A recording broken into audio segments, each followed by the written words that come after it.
Okay, we're back with TechQuartersTV and Mark Brownell, all the way over from the States to talk about Microsoft Teams and how it's faring right now in the marketplace. So, Mark, I suppose the first question really is, how has it landed with Microsoft?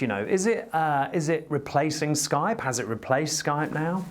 Well, from a small business perspective, it absolutely has. As you probably are well aware, Chris, a few months ago, any new customers being onboarded or being onboarded to Teams, all up from a Teams perspective, we've had tremendous success. We have over 500,000 organizations that are using Teams with something like roughly around 13 plus million active users. Wow.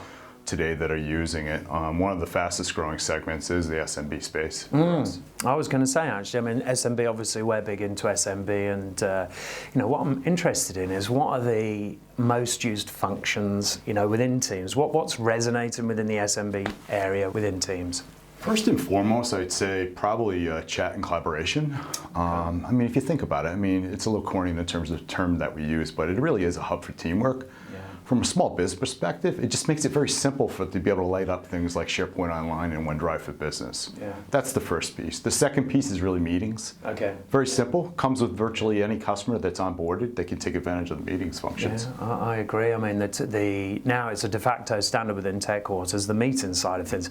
Teleconferencing where it's interesting because there's obviously competition out there, but whenever we find we're having a Teams meeting with people that haven't been on it before, it just works so well.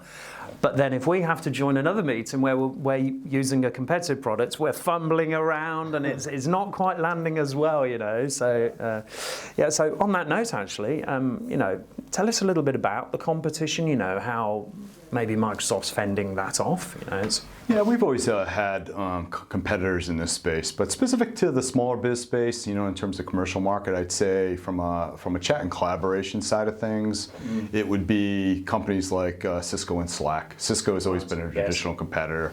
Slack naturally was a primary target in terms of the competition from a Teams perspective. Secondary to that, if you look at a lot of the meetings functionality and the phone system functionality, it would be companies like RingCentral that play in this space, as well as Cisco again.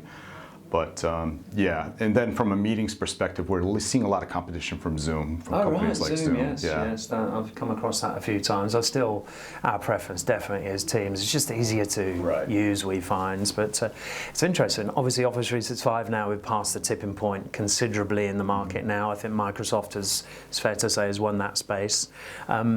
Would you say that Teams in there is now landing? It's a nice to have, or is it actually people are, they're choosing Teams and then choosing Office 365, or is it just Teams is included, so we just do a bit of chat, I would say that begins with Office 365.